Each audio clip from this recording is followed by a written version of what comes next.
You packed those mini bottles thinking you're clever, a little pre-game before the flight. What you actually did was commit a federal offense. And yes, the flight attendant already saw you. Flying has rules, not the ones on the safety card, the ones nobody talks about, the ones that can get you fined, detained, or banned before you ever leave the ground. And you're probably breaking at least 3 of them right now. Let's fix that. Here's what most people don't know. It is a federal crime to consume alcohol on a commercial aircraft that was not served to you by a crew member. That's not airline policy. That's FAA regulation, 14 CFR 121.575. And the penalty is not a warning. It's a fine of up to $11,000. Picture this. You're in seat 24B, flight smooth. You discreetly pour that tiny Jack Daniels into your ginger ale. You think nobody noticed, but flight attendants are trained to spot the tilt of a bottle, the glance over the shoulder, the sudden need to rummage through your bag mid-flight. They saw you.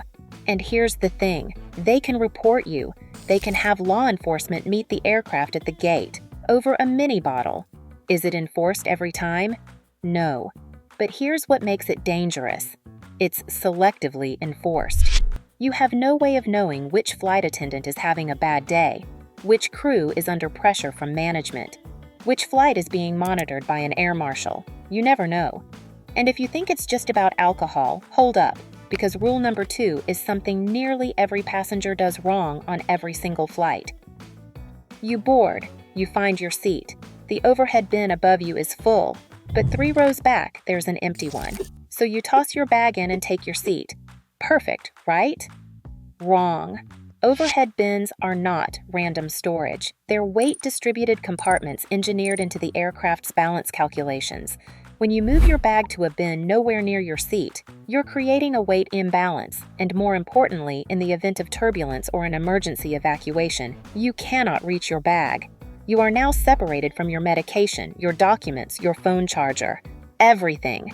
And if a flight attendant sees you do it, they can and will gate check your bag because the alternative is an unsafe loading configuration that violates FAA weight and balance requirements. It's not personal, it's protocol. Ever walked to the airplane bathroom in just your socks? Or worse, barefoot? Here's what's actually living on that carpet. That floor has not been genuinely deep cleaned in months, sometimes years. Airlines do a quick vacuum between flights. That's it. So what you're walking on is a cocktail of spilled sodas, vomit residue from the turbulence flight 3 days ago, God knows what from the lavatory overflow last month, and the accumulated filth of hundreds of passengers who have done the exact same thing you just did. It's not just gross, it's a health risk. Staph infections, plantar warts, fungal infections, all documented, all from airplane carpet. Think you're safe because you kept your socks on? Not exactly. Those socks are now contaminated and they're going right back into your shoes for the rest of the trip. Hold up. Before we go any further, if you're already questioning everything you thought you knew about flying, I need you to know what's coming. Because the next few rules involve federal agents, $1,000 fines, and one thing at the security checkpoint that's actually illegal, and almost nobody knows it. Stick around. You see an empty row. Nobody's sitting there. The seatbelt sign is off. You move. What's the problem? The problem is weight and balance. Every seat on an aircraft is assigned based on a calculated distribution of passenger weight across the cabin. On smaller aircraft, regional jets, turboprops, 3 people moving from one side of the plane to the other can actually shift the center of gravity enough to affect handling. Flight attendants need to know where the weight is, so when you move without asking, you're not just being bold, you're altering the physics of the aircraft without telling the crew whose job it is to manage it. And here's the twist. They do notice. Flight attendants are trained to scan the cabin after takeoff and count heads per row. If you've moved, they'll find you. And on international flights especially, they have the authority to direct you back to your assigned seat for safety. It's all about liability, and they're not taking yours. Here's one that genuinely shocks people. You're in the security line. You're annoyed. The line is slow. Someone's bag gets pulled. You turn to your travel partner and say, "What do they think I have, a bomb?" And just like that, you've committed a federal crime. TSA officers and federal air marshals have zero tolerance for threat-related language in the checkpoint environment. Zero. There is no "I was kidding." There is no warning. There is no "oh, I didn't mean it like that." If a TSA officer hears you make a bomb reference, any bomb reference, they are trained to detain you immediately and refer the case to law enforcement. People get arrested for this every single year. It happens. It's a federal charge that can result in prison time and a permanent mark on your record that makes flying, well, nearly impossible. Here's the thing about federal agents. They don't have a sense of humor. And in a post-9/11 checkpoint environment, they're not supposed to. So no jokes, not even sarcastic ones, not even to yourself. You never know who's listening. I get it. You've flown 100 times. You know how a seatbelt works. So you put your headphones on and scroll through your phone while the flight attendant holds up the plastic buckle. Here's what you don't realize. They're watching you. Not your phone, you. Flight attendants are trained to identify which passengers are not paying attention to the safety demonstration. In a real emergency, and this is not hypothetical, this is their job, the people who watched the demo have a 90-second head start on survival. The people who didn't are the ones who freeze. They're the ones who can't find the exit. They're the ones who inflate their life vest inside the cabin. And if the crew has identified you as someone who ignored the briefing, they will prioritize the passengers who didn't. Picture this. Smoke in the cabin, oxygen masks deployed, and the flight attendant remembers exactly who was paying attention and who wasn't.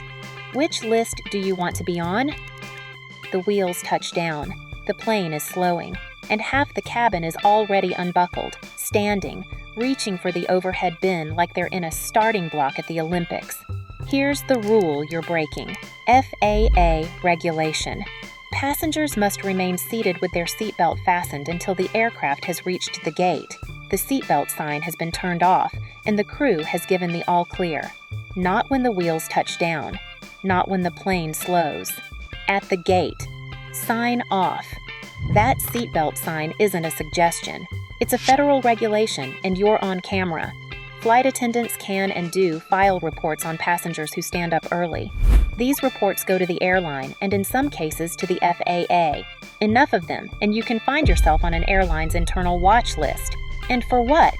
You're going to stand in the aisle for 5 minutes while the jet bridge connects anyway. The plane isn't going anywhere faster because you beat everyone to their feet. You board early. There's plenty of bin space. You put your coat, your small shopping bag, and your carry-on all in the overhead. Why not? You got there first. Here's why not. Overhead bin space is the single most limited resource on a commercial aircraft. Those bins are designed for rolling bags, period. Personal items belong under the seat in front of you. When you fill bin space with a coat and a shopping bag during early boarding, you create a cascading delay. Late boarders now have nowhere to put their actual suitcases. Bags get gate-checked unnecessarily. Departure gets delayed. And the flight attendants, who have a departure deadline to hit, will absolutely pull your coat out and hand it to you, and they won't be gentle about it. Ever notice how the last 20 people on a full flight look like they're playing a losing game of Tetris? That's your coat, and theirs, and everyone else who thought just this once. The line moves fast at TSA. You get to the front and suddenly you're fumbling. Wallet out. No, wait. Passport's in the other pocket. Hang on. Boarding pass is on your phone, but it went to sleep. Here's what's happening while you fumble. TSA behavior detection officers are trained to flag exactly this. Passengers who appear disorganized, flustered, or unprepared at the checkpoint. It reads as suspicious. It reads as someone who's nervous about something. And whether or not you have anything to hide, you've just earned yourself the extra screening. The pat-down, the bag search, the swab test. All because you didn't have your documents in your hand before you stepped up. It's not personal, it's protocol. This is the one that genuinely surprises most travelers. You're going through security. You pull out your phone to document the experience, maybe for social media, maybe just to text your friend about the long line. You snap a photo of the scanner, or record a quick video of the checkpoint. You just broke federal law. TSA explicitly prohibits photography and filming of screening operations. It's a security regulation. If an officer sees you filming, they can detain you, confiscate your device, and refer the matter to law enforcement. It happens. Every year, people lose their phones, sometimes permanently, for taking photos of a TSA checkpoint. Think about it from their perspective. Someone documenting the layout, the equipment, the officer positions, that's not tourism. That's reconnaissance. And they don't know which one you are, so they treat every camera as a threat. You pulled out your phone thinking you're documenting your trip. TSA calls it something else. A federal violation. You're thirsty. The beverage cart is 3 rows away. You press the call button. Here's what you just signaled to the entire cabin. My comfort is more important than the safety briefing or medical emergency. This call button was actually designed for. Flight attendants are not waitstaff. They are safety officers first. The call button exists for emergencies, medical issues, security concerns, and genuine problems. When you press it for a Diet Coke while they're mid-service, you are telling every flight attendant on that aircraft that you don't understand or don't care what their actual job is. And they remember for the rest of the flight. When the turbulence hits and you actually need something, they might just take their time getting to you. Time your requests, wait for eye contact, or be the passenger they talk about in the galley. The plane parks. The aisle fills immediately, and somehow, the person in row 28 is trying to push past rows 1 through 27 like the laws of physics don't apply to them. Here's why this matters beyond the social contract. If every passenger rushed the aisle at the same time, an emergency evacuation would be physically impossible. The row-by-row deplaning system exists because it's the same system used in an evacuation. When you jump the order, you're not just being rude, you're demonstrating that in an actual crisis, you would be the bottleneck. The person who blocks the exit, the person who grabs their bag when they should be leaving it behind. Flight attendants watch for this. They're profiling passenger behavior from boarding to deplaning, because in an emergency, behavior doesn't change. It just speeds up. If you can't deplane in an orderly fashion when there's no fire, what are you going to do when there is one? There's one rule that separates civilized humans from, well, everyone else on your flight. And it's the one you break without even thinking about it. Think you're just another anonymous traveler eager to get off the plane? Think again.